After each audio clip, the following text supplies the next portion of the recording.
Hello everybody. So today we are going to talk about the doctrine of alter ego. நிறைய doctrines பார்த்திருக்கோம். Doctrine of constructive notice பார்த்திருக்கோம். Doctrine of indoor management பார்த்திருக்கோம். Doctrine of lifting up of corporate veil இந்த மாதிரி நிறைய doctrines பார்த்திருக்கோம். அதுல one of the doctrines பாத்தீங்க, one of the principles பாத்தீங்க அப்படின்னா alter egoன்னு சொல்லுவோம். Okay. So first of all alter egoனா என்னது அப்படின்னா நம்மளோட image. இப்போ நீங்க கண்ணாடியில பாக்குறீங்க. When you're looking yourself into a mirror, அங்க என்ன தெரியும்? நீங்க தான் தெரிவீங்க. உங்களோட மிரர் இமேஜ் தான் அங்க தெரியும். இல்லையா? சோ அந்த மிரர் இமேஜ தான் நம்ம ஆல்டர் ஈகோன்னு சொல்லுவோம். Say for example, let me turn on my video. இங்க நான் தெரியிறேன் இல்லையா? So because of the bad lighting நான் வந்து வீடியோஸ் ஆஃப்ல வச்சிருந்தேன். இப்போ இங்க தெரியிற இந்த இமேஜ் வந்து என்னோட ஆல்டர் ஈகோ தான். ஓகே. விச் மீன்ஸ் இப்போ அ ஐ அம் ஹியர். ஓகே. இங்க நான் தான் பேசிட்டு இருக்கேன். நான் பேசுறது தான் அங்க வருது. நான் இங்க கை அசைச்சா அங்க கை அசையும். நான் இங்க பேசினா நான் இங்க பேசும். நான் இங்க எழுதுனா இங்க எழுதும். இல்லையா? சோ இது வந்து இந்த இமேஜ் வந்து என்னோட ஆல்டர் ஈகோ. ஓகே. அப்டின்னா அதுவும் நான் தான். என்னோட ஆல்டர் ஈகோ மட்டும் தான் அது. ஓகே. இப்போ இப்போ நான் ஒரு எக்ஸாம்பிள் சொல்றேன். இந்த இடத்துல நான் தெரியிறேன் இல்லையா? என் இமேஜ் தெரியுது. நான் சே ஃபார் எக்ஸாம்பிள் இங்க நான் ஒரு அப்யூசிவ் கமெண்ட் பாஸ் பண்றேன். சே ஃபார் எக்ஸாம்பிள் ஏதோ ஒரு பார்ட்டிய நான் டேமேஜ் பண்ணி நான் இங்க பேசுறேன். இங்க நான் தான் பேசுறேன் தெரியுது எல்லாருக்கும். ஓகே. அப்ப போய் நான் சொல்ல முடியாதுல்ல. இங்க நான் வேற, அங்க தெரியிற என்னோட இமேஜ் இது வேற அப்படின்னு நான் சொல்ல முடியாது. இல்லையா? நான் பேசல. என்னோட ஆல்டர் ஈகோ தான் பேசுச்சு. என்னோட மிரர் இமேஜ் தான் பேசுச்சு. என்னோட இன்னொன்னு தான் பேசுச்சு அப்படின்னு நான் சொல்ல முடியாது. அப்படி சொன்னேன்னா, do I get any protection under the law அப்படின்னு கேட்டீங்கன்னா, கிடையாது. I will not be protected under the law. ஏன்னா அது நான் தானே. என்னோட மிரர் தானே அது. அதுதான் ஆல்டர் ஈகோ. இத தான் அவங்க வந்து எங்க அப்ளை பண்றாங்க? கம்பெனிஸ்க்கும், அதோட கண்ட்ரோலிங் பெர்சன்ஸ்க்கும் நடுவுல அப்ளை பண்றாங்க. சே ஃபார் எக்ஸாம்பிள், இங்க ரிலையன்ஸ் இண்டஸ்ட்ரீஸ் இருக்கு. ஓகே. ரிலையன்ஸ் இண்டஸ்ட்ரீஸ் லிமிடெட் இருக்கு. Reliance is an artificial person. ஏன்னா அது ஒரு கம்பெனி. அது ஒரு ஆர்டிபிஷியல் பெர்சன். சோ இதுக்கு தனியா தேர் இஸ் நோ மைண்ட். இதுக்கு மூளை, மைண்ட் எல்லாம் ஒண்ணும் கிடையாது. ஆனா எப்படி கம்பெனி ஆப்பரேட் ஆகுது? இத ஒரு சில பேர் கண்ட்ரோல் பண்றாங்க. கண்ட்ரோல் பண்றாங்க. சோ அந்த கண்ட்ரோல் பண்றவங்களோட மைண்ட் தான் இங்க மாஸ்டர் மைண்ட். ரிலையன்ஸோட மைண்ட் மாஸ்டர் மைண்ட் கிடையாது. ரிலையன்ஸ் இண்டஸ்ட்ரியோட கண்ட்ரோலிங் பெர்சன்ஸ் தான் ரிலையன்ஸ் இண்டஸ்ட்ரிய கண்ட்ரோல் பண்றாங்க. சோ நம்ம இப்படி சொல்லலாமா? இப்போ ரிலையன்ஸ் இண்டஸ்ட்ரியோட கண்ட்ரோலிங் பீப்பிள் இருப்பாங்கல்ல, அவங்களோட மைண்டும், ரிலையன்ஸ் இண்டஸ்ட்ரியோட மைண்டும் ஒண்ணுதான் அப்படின்னு நம்ம சொல்லலாமா? எஸ். ஆனா இதுக்கு அகைன்ஸ்டா தான் மெம்பர்ஸ்க்கெல்லாம் என்ன தந்திருக்காங்க? புரொடெக்ஷன் தந்திருக்காங்க. என்னன்னு நம்ம படிச்சோம்? கம்பெனின்னு ரெஜிஸ்டர் ஆயிட்டாலே நீங்க என்னது? Separate legal entity. So company வேற, பீப்பிள் வேற அப்டின்ட்டு. ஆனா, நம்ம லிஃப்டிங் அப் ஆஃப் கார்ப்பரேட் வேல்ல படிச்சிருக்கோம் இல்லையா? சோ இத வந்து நெறைய பேர் மிஸ்யூஸ் பண்ண ஆரம்பிச்சுட்டாங்க. ஓகே. நான் செய்ய வேண்டிய தப்பெல்லாம் செஞ்சுருவேன். பட் கம்பெனிய நான் ஷீல்டா எடுத்துக்குவேன் அப்டின்ட்டு தேர் வேர் சோ மெனி கேஸஸ் இந்த மிஸ்யூஸ் பண்ணி. அதுல ஒன் ஆஃப் த சொல்யூஷன்ஸா வந்தது தான் ஆல்டர் ஈகோ பிரின்சிபிள். ஓகே. இவங்க என்ன சொல்றாங்கன்னா, எல்லா தப்புக்குமே நீங்க போயி கம்பெனியோட ஷீல்ட் எடுத்து நீங்க புரொடெக்ட் பண்ணிக்க முடியாது அப்டின்ட்டு. மேம் இதே தானே அ லிஃப்டிங் அப் ஆஃப் கார்ப்பரேட் வெல்ல சொல்றாங்க. அப்ப இதுக்கு எதுக்கு நான் தனியா படிக்கணும் அப்டின்னா, இதுவும் lifting up of corporate veil தான். ஓகே. ஆனா என்ன பேசிஸ்ல we are lifting the corporate வெயில்ன்னு இருக்குல்ல. இங்க நம்ம எந்த பேசிஸ்ல பண்றோம்னா, மைண்ட். ஓகே. மென்ஸ் ரியா நம்ம ஜூரிஸ்ப்ரூடன்ஸ் படிக்கிறப்போ படிச்சிருப்போம். Something called guilty mind. Men's Riya. ஒரு தப்பு தப்புன்னு ப்ரூவ் ஆகணும் அப்டின்னா, அந்த கில்ட்டி இன்டென்ஷனோட அந்த பெர்சன் பண்ணியிருந்தா தான், நம்ம வந்து அத தப்புன்னு கன்சிடர் பண்ணுவோம். இல்லையா? அதுக்குமே நெறைய எக்ஸம்ஷன்ஸ் இருக்கு. எல்லாமே நம்ம கம்பெனி ஜூரிஸ்ப்ரூடன்ஸ்ல படிச்சிருப்போம். சோ, இப்போ ஒரு தப்பு தப்பா ப்ரூவ் பண்ணணும்னா, பிரைமரியா என்ன வேணும்? மென்ஸ் ரியா வேணும். அதாவது தப்பான இன்டென்ஷன், கில்ட்டி இன்டென்ஷன் வேணும். இல்லையா? அப்போ கம்பெனிக்கு எந்த கில்ட்டி இன்டென்ஷனும் இல்ல. கம்பெனியும் ஒரு ஸ்கேம் பண்ணுதுன்னு வச்சுக்கோங்க. கம்பெனி இது ஸ்கேம் பண்ணுச்சுன்னு தான் நம்ம சொல்லுவோம். கரெக்ட்டா? சோ கம்பெனிய மட்டுமா நம்ம பிரச்சனைக்கு பனிஷ் பண்ணுவோம்? பெனால்டீஸ் போடுவோம்? இல்ல. ஆஃபிசர் இன் டிஃபால்ட் அப்டின்ட்டு கண்ட்ரோலிங் பீப்பிள் மேலயும் நம்ம ஒரு பெனால்டி போடுவோம். இல்லையா? அதுதான் ஆல்டர் ஈகோ. ஓகே. இப்ப இவங்க என்ன சொல்றாங்கன்னா, நான் இன்னொரு கேஸ் வச்சு உங்களுக்கு டீட்டெயில்டா சொல்றேன். அப்படி அ அந்த கேஸோட நம்ம பார்த்தோம்னா உங்களுக்கு ரொம்ப பெட்டரா புரியும். Okay. So before that doctrine of alter ஈகோனா, ஃபர்ஸ்ட் ஆஃப் ஆல் அந்த ஆல்டர் ஈகோங்கிற வேர்ட் வந்து அதுக்கு மீனிங் அதர் ஐ. இன்னொரு நானு. Other I or other me அத வந்து நம்ம ஆல்டர் ஈகோன்னு சொல்லுவோம். ஏதோ ஒரு விஜய் படத்துல வேற ஏதோ ஆல்டர் ஈகோன்னு போஸ்டர்ல வந்திருக்கும்னு நெனைக்கிறேன். எனக்கு தெரியல. நம்ம ஸ்டூடண்ட்ஸ் தான் அத டாக் பண்ணி அனுப்பிச்சு விட்டுருந்தாங்க. சோ ஆர் நம்ம வந்து நம்மள அந்த ஆல்டர் ஈகோவ மிரர் இமேஜ்ன்னு சொல்லுவோம். ஓகே. இத நம்ம எதுக்கு இங்க படிக்கிறோம் அப்டின்னா, கம்பெனி வந்து என்னது?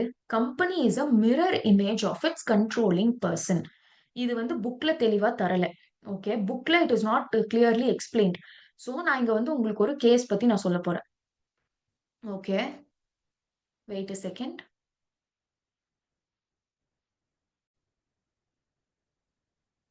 எஸ். சோ நான் ஒரு கேஸ் சொல்றேன். இது கண்டிப்பா எல்லாருமே கேள்விப்பட்டிருப்பீங்க. S. 2G spectrum, 2G scam ஞாபகம் இருக்கா எல்லாருக்கும்? எஸ். ரைட். சோ இந்த ஸ்கேம்ல there are different angles. Okay. அந்த பொலிட்டிக்கலி நிறைய ஆங்கிள்ஸ் இருக்கு. நம்ம எத பத்தியுமே நம்ம டிஸ்கஸ் பண்ண போறது இல்ல. பட் இதுல வந்து பாரதி ஏர்டெல் இருக்குல்ல, நம்மளோட ஏர்டெல் கம்பெனி. அது வந்து கொஞ்சம் எக்கு தப்பா அந்த ஸ்கேம்ல சிக்குச்சு. ஓகே. சோ அங்கதான் இந்த ஆல்டர் ஈகோவ இந்தியால நல்லா ஹைலைட் பண்ணி காமிச்ச கேஸ் வந்து பாரதி ஏர்டெல் கேஸ். ஓகே. அதுல என்ன ஆச்சுன்னா, நீங்க விஐபி படம் பார்த்திருப்பீங்க இல்லையா? விஐபி மூவில அந்த ஸ்லம் கிளியரன்ஸ்க்கு ஒரு டெண்டர் ப்ராசஸ் நடக்கும். ரைட்? இந்த ஸ்லம் கிளியரன்ஸ் ப்ராஜெக்ட்ட யார் எடுத்து பண்ணுவா அப்படிங்கிறதுக்கு ஒரு டிஸ்கஷனுக்காக அந்த ஐ மீன் யாருக்கு அந்த ப்ராஜெக்ட் குடுப்பாங்கன்றதுக்கு அங்க ஒரு டெண்டர் ப்ராசஸ் நடக்கும். டெண்டர் ப்ராசஸ் நடக்கும். அதுல வந்து தனுஷோட கம்பெனியும் போவாங்க. அப்புறம் a the opposite person I don't know his name ஏன்னு வச்சுக்கலாம். அந்த கம்பெனியோட அ ரெப்ரசன்டேட்டிவ்ஸும் வந்திருப்பாங்க. ஆனா, இந்த இந்த பெர்சனோட கம்பெனியோட ரெப்ரசன்டேட்டிவ்ஸ் உள்ளுக்குள்ள இருந்தே எல்லா இன்ஃபர்மேஷனுமே இவங்களுக்கு சொல்லிட்டு இருப்பாங்க. Correct. I hope you remember. அந்த டெண்டரிங் அந்த ஆஃபீஸ்ல உட்கார்ந்துட்டு இருக்கிறப்போவேவும், இங்க உள்ள ஆல்ரெடி இவங்களோட ஆட்கள் நெறைய பேர் இருப்பாங்க.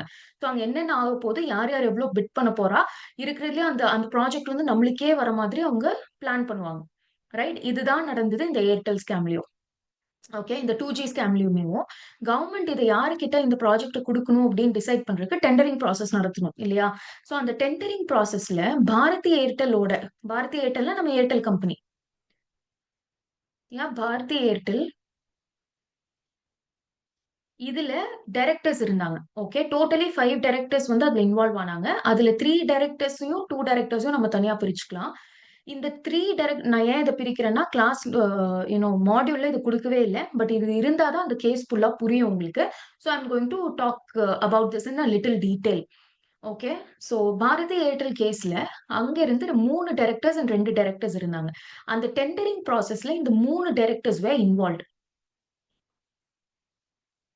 இன்வால்வ்ட் அப்டின்னா என்னது? They were doing that criminal activity. அதாவது அதுலருந்து இவங்களுக்குன்ட்டு தனியா பெனிஃபிட்ஸ் வர மாதிரியும், அந்த உள்ள இருக்கிற டெண்டரிங் ப்ராசஸ் வந்து அங்க இருக்கிற இன்சைடர் வந்து அத ட்ரேட் பண்ண மாதிரியும் அந்த கேஸ் நடந்தது. ஓகே. சோ இப்ப வந்து இந்த கேஸ் ஞாபகம் வச்சுக்கோங்க. இப்போ ஆல்டர் ஈகோ எங்க வருதுன்னு பார்க்கலாம். இந்த 3 டைரக்டர்ஸ் வந்து ஒண்ணு இந்த பண்ணியிருக்கிற இந்த ஃப்ராட் இருக்கு இல்லையா? அது யாருக்காக பண்ணாங்க அப்படின்னு கேட்டீங்கன்னா, இந்த கம்பெனிக்காக. அதாவது பாரதி ஏர்டெல்க்காக. அவங்களோட டியூட்டி தான அது. அவங்க டியூட்டிய நிறைவேத்துறப்ப தான் இந்த ஸ்கேம் நடந்ததா அப்படின்னு கேட்டா, எஸ். ஆர்டினரி கோர்ஸ் ஆஃப் பிசினஸ்ல தான் நடந்தது.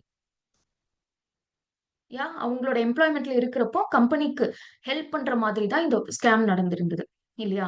சோ, இப்ப வந்து கவர்ன்மெண்ட் வந்து, "இல்ல நான் பாரதி ஏர்டெல் குடுக்க மாட்டேன்" அப்படின்னு சொல்றது கரெக்ட்டா? இல்ல இந்த 3 டைரக்டர்ஸ் இருக்காங்கல்ல, அதனால நான் இங்க குடுக்க மாட்டேன். ஆர் இந்த 3 டைரக்டர்ஸ் இருக்கிற வரைக்கும் நான் இந்த கம்பெனிக்கு குடுக்க மாட்டேன். ஆர் இந்த 3 டைரக்டர்ஸ்க்கு நான் இத குடுக்க மாட்டேன்னு சொல்றது கரெக்ட்டா? ரைட்? சோ, இவங்க இத வச்சு என்ன சொல்ல வராங்க அப்டின்னா, இல்லங்க நாங்க பாரதி ஏர்டெல் போயி, இந்த 3 டைரக்டர்ஸ்க்கும் எங்களுக்கும் சம்மந்தம் இல்ல. சோ, அவங்கள வேணா நான் வெளிய அனுப்பிச்சுடுறேன். நீங்க இந்த ப்ராஜெக்ட்ட எனக்கே குடுங்க அப்டின்ட்டு கேட்க முடியாது. அவங்க என்ன சொல்வாங்க, பாரதி ஏர்டெல் அப்டின்னா கண்ட்ரோலிங் பெர்சன்ஸ். கண்ட்ரோலிங் பெர்சன்ஸோட மைண்ட் தான் பாரதி ஏர்டெல். கரெக்ட்டா? Directors are the controlling persons. Yes. So, Bharti Airtel தான் தப்பு பண்ணுச்சுன்னு தான் நம்ம இங்க கன்சிடர் பண்ணுவோம். ஏன்னா, அந்த டாக்ட்ரின் ஆஃப் ஆல்டர் ஈகோ என்ன சொல்லுது அப்டின்னா, மைண்ட் ஆஃப் கண்ட்ரோலிங் பெர்சன் நான் இனிமே சிபின்னு போடுறேன். நீங்க கண்ட்ரோலிங் பெர்சன்னு நோட்ல எழுதுங்க. Is equal to mind of the company. Correct? Or நம்ம இத இன்னும் எப்படி சொல்லலாம்? Mens rea or the guilty mind of the controlling person is equal to the mens rea. அதாவது guilty mind of the company. இப்படிதான் கன்சிடர் பண்ணுவோம். Okay. Right. இப்ப புரியுதா உங்களுக்கு? இப்ப இந்த 3 டைரக்டர்ஸ் தான் அந்த ஃப்ராட்ல இன்வால்வ் ஆயிருக்காங்க. ஆனா பாரதி ஏர்டெல் சார்பா தானே அவங்க இன்வால்வ் ஆயிருந்தாங்க. இந்த ப்ராஜெக்ட் பாரதி ஏர்டெல்க்கே கிடைக்கணும். இதுலருந்து கமிஷன்ஸ் அடிக்கணும். நம்ம வந்து இதுலருந்து நெறைய காசு பார்க்கணும். கம்பெனி காசு பார்க்கணும்னு தான் இவங்க இந்த வேலைய பண்ணியிருந்தாங்க. சோ, ஆல்டர் ஈகோ இந்த கம்பெனியோட ஆல்டர் ஈகோ தான் இவங்க. ஆர் இவங்களோட ஆல்டர் ஈகோ தான் கம்பெனி. அதுதான் டாக்ட்ரின் ஆஃப் ஆல்டர் ஈகோ. இங்க வந்துட்டு, இல்ல இந்த கம்பெனிக்கும் இவங்களுக்கும் சம்மந்தம் இல்ல. நாங்க செப்பரேட் லீகல் என்டிட்டி. அதனால நாங்க இந்த கார்ப்பரேட் ஷீல்டுக்குள்ள இருந்துக்கிறோம். கம்பெனி பாரதி ஏர்டெல் மேல எந்த பிரச்சனையும் வரக்கூடாது அப்படின்னு நம்ம சொல்ல முடியாது. ரைட்? இதே இது. இது வந்து உங்களுக்கு புரிஞ்சிருச்சுன்னு நெனைக்கிறேன். இதையே நீங்க வைஸ் வெர்சாவா பண்ணுங்க. இப்போ இந்த கேஸ்ல கன்விக்ட் ஆனது ஆர் இஷ்யூ இருக்கு, மென்ஸ் ரியா இருக்கு அப்படின்ட்டு கண்டுபிடிச்சது வந்து யார் யார் மேல இப்போ? மென்ஸ் ரியா இப்போ யார் யார் மேல இருக்கு? அந்த 3 டைரக்டர்ஸ் அண்ட் பாரதி ஏர்டெல். கரெக்ட்டா? கம்பெனியும் தப்புன்னு நம்ம சொல்லிட்டோம். கம்பெனியும் கிரிமினல் கேஸ்ல இன்வால்வ் ஆயிருக்குன்னு நம்ம சொல்லிட்டோம். அப்போ கம்பெனியும் இன்வால்வ் ஆயிருக்கு அப்டின்னா, கம்பெனில இருக்கிற எவ்ரி கண்ட்ரோலிங் பெர்சனும் இன்வால்வ்டா? மென்ஸ்ரியாவா? அவங்களுக்கும் மென்ஸ்ரியா இருக்குன்னு நம்ம கன்சிடர் பண்ணுமா? அவங்களையும் நம்ம கன்விக்ட் பண்ணுமா? அவங்களுக்கும் பெனால்டி போடணுமா? அப்டின்னு கேட்டா கிடையாது. ஓகே. இப்போ கண்ட்ரோலிங் பெர்சன்ஸ் எத்தன பேரா இருந்தாலும், அவங்க பண்ற தப்பு ஸ்ட்ரெய்ட்டா கம்பெனியோட பேர டேமேஜ் பண்ணும். ஆனா, கம்பெனி மேல ஒருத்தவங்க கிரிமினல் கேஸ் போட்டிருக்காங்க. கம்பெனி ஒரு கிரிமினல் கேஸ்ல இன்வால்வ் ஆயிருக்கு அப்டின்னா, not necessarily every controlling person should be convicted. புரியுதா? ஏன்னா இந்த கேஸ்லயே பாருங்க, இவங்க 3 பேர் மட்டும் தான் இந்த ஸ்கேம்ல இன்வால்வ்ட். இந்த 2 பேத்துக்கும் என்ன நடந்ததுன்னே தெரியாது. ஜஸ்ட் பிகாஸ் இப்ப வந்து ஈக்குவேஷன் வரும் இல்லையா? A is equal to B, B is equal to C. Therefore, A is equal to C ன்னு வரும்ல. இந்த கண்டிஷன் நம்ம இங்க அப்ளை பண்ண முடியாது. இப்போ இந்த 3 டைரக்டர்ஸ் கன்விக்டட் அப்படிங்கிறதுனால கம்பெனியும் கன்விக்டட். ஆனா கம்பெனி கன்விக்டட்ங்கிறதுனால மத்த எல்லா கண்ட்ரோலிங் பெர்சன்ஸும் கன்விக்டடா தப்பு பண்ணியிருக்காங்கன்னு நம்ம எடுப்போமா? அவங்களுக்கும் பெனால்டி போடுவோமான்னு கேட்டா நோ. விச் மீன்ஸ் கம்பெனி மேல கான்ஸ்பிரசி இருக்கு. கம்பெனி மேல கிரிமினல் கேஸஸ் இருக்கு அப்படின்னா, நம்ம கம்பெனிய மட்டும் தான் டார்கெட் பண்ணணும். ஓகே. நீங்க இவங்கள விசாரிக்கலாம். இந்த 2 டைரக்டர்ஸ நீங்க கூப்பிட்டு விசாரிக்கலாம், எல்லாம் பண்ணலாம். ஆனா, இவங்க மேல எந்த தப்பும் இல்ல இல்லையா? சோ இவங்களுக்கு கில்ட்டி மைண்ட் இருந்தது. இவங்களுக்கும் பெனால்டி போடணும், நம்ம போட முடியாது. இந்த 3 டைரக்டர்ஸ நீங்க கன்விக்ட் பண்ணுங்க.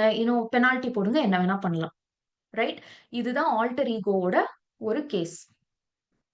S, give me 1 second. Yes. இதுதான் அந்த கேஸ். இந்த கேஸ்ல அவங்க என்ன சொல்லியிருக்காங்கன்னா, "The mind of the controlling person of the company is the mind of the company itself." Okay, mind of the controlling person of the company is the mind of the company itself. Deemed to be the mind of the company itself. இது வந்து நம்ம புக்ல குடுத்திருக்காங்க. But டீடைல்டா குடுக்கல. So இந்த கேஸ alter ego கீழ நம்ம என்ன படிப்போம்ங்கிறத நான் மெட்டீரியல்ல காமிக்கிறேன். இத வந்து கிளாஸ் நோட்ஸ்ல எழுதுங்க. நான் சொன்ன இந்த கேஸையும் நீங்க கிளாஸ் நோட்ஸ்ல நோட் பண்ணியிருக்கணும். பிளஸ் இந்த ஜட்ஜ்மென்ட் ப்ராப்பரா ஸ்ட்ரக்சர்ட் ஃபார்ம்லயும் நீங்க கிளாஸ் ஒர்க் நோட்ல நோட் பண்ணுங்க. Right? Done? Okay. So first point என்னது? சுப்ரீம் கோர்ட் என்ன சொல்லியிருக்குன்னா, "The mind of the controlling persons of the company is deemed to be the mind of the company itself." First point. Right? Next அதனால controlling பெர்சன்ஸோட mens rea இருக்கு இல்லையா? Guilty mind இருக்கு இல்லையா? So that is equal to the mens rea of the company.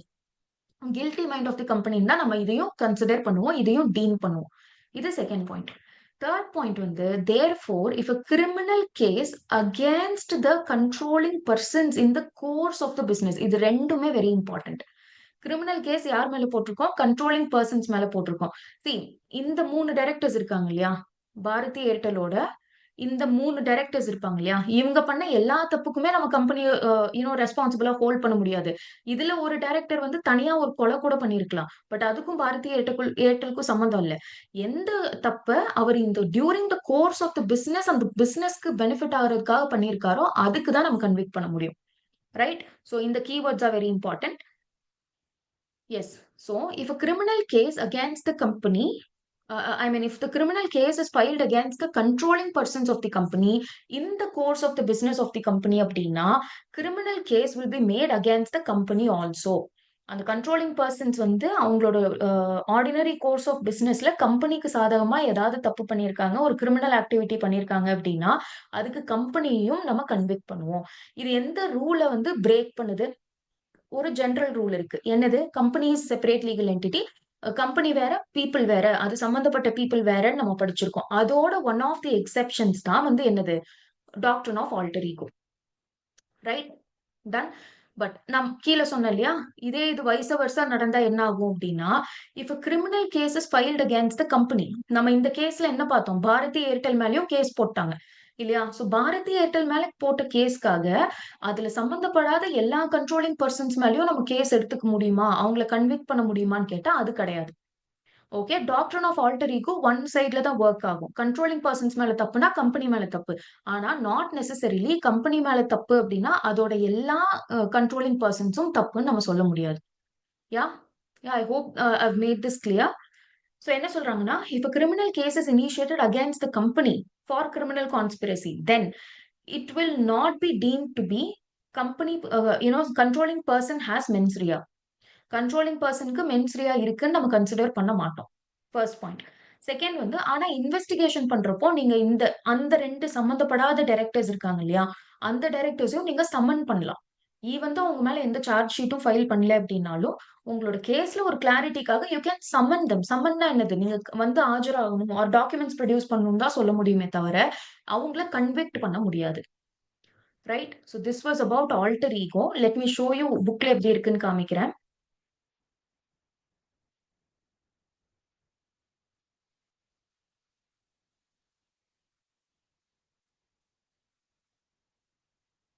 S. So இதுதான் doctrine of alter ego. உங்களுக்கு lesson 1 அடிஷனல்ஸ்ல இருக்கும். இந்த மெட்டீரியல் வெப்சைட்ல அப்லோட் ஆயிருக்கு. So kindly check it out. So நான் சொன்ன அதே தான் சொல்லியிருக்காங்க. பட் இத மட்டும் நீங்க படிச்சீங்கன்னா, யூ வில் நாட் அண்டர்ஸ்டாண்ட். நான் சொல்லியிருக்கிற எக்ஸ்ப்ளனேஷன்க்கு அப்புறம் இத படிச்சீங்கன்னா, you will understand. Okay? Right. Alter ஈகோன்னா என்னது? It is a Latin word. என்னன்னு சொல்லியிருக்காங்க? Other I. பக்கத்திலேயே மிரர் இமேஜ்ன்னு எழுதிக்கோங்க. Okay. Alter ego is a doctrine which prevents the stakeholders of the corporation to take refuge of doctrine of separate legal entity. அதாவது இந்த doctrine of separate legal entity இருக்கு இல்லையா? அதுக்கு கீழ நீங்க பண்ற தப்பு எல்லாத்துக்குமே நீங்க வந்து ஒரு ஷீல்ட் எடுத்துக்க கூடாதுங்கிறதுக்கு தான் இந்த டாக்டரின் குடுத்திருக்காங்க. Okay? Yeah. All basic points. Yeah, it is also based on the assumption that the company, as well as the shareholders and the managing directors, are the alter egos of each other. இதுக்கு இந்த statement ஞாபகம் வச்சுக்கோங்க. One is the shadow or reflection of the other, or can be understood as the two sides of the same coin. இந்த sentence மட்டும் கொடுத்து கமெண்ட்னு கேட்பாங்க.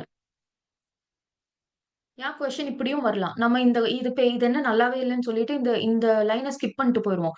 அவங்க இத சொல்லி கேட்கும்போது நம்மளுக்கு இது எல்லாமே தெரியும். கேஸ் வச்சும் நான் எக்ஸ்ப்ளைன் பண்ணிருவேன் அப்டின்னாலும், இந்த சென்டென்ஸ் நீங்க ஞாபகம் இல்ல அப்டின்னா, உங்களால எழுத முடியாது. சோ இத ஹைலைட் பண்ணி வச்சு டாட் கமெண்ட்ன்னு போட்டு கொஸ்டின் போடுங்க. இப்படி வந்ததுன்னா, you will have to write all this. அதுக்கப்புறமா கேஸ் லால இது எழுதாதீங்க. Not this. நீங்க இப்ப கிளாஸ் ஒர்க் நோட்ல காப்பி பண்ணியிருக்கீங்க இல்லையா? அது எழுதணும். ரைட்? டன்? ரைட். சோ மாடியூல்ல இவ்ளோ தான் குடுத்திருக்காங்க. ஆனா இத வச்சு உங்களால ஒரு ப்ராப்பர் அண்டர்ஸ்டாண்டிங்க்கு வர முடியாது. அதனால தான் நான் எக்ஸ்ட்ரா பாயிண்ட்ஸ் வந்து கிளாஸ் நோட்ஸ்ல குடுத்திருக்கேன். So kindly make note of that. Right? I hope you understood what alter ego actually is.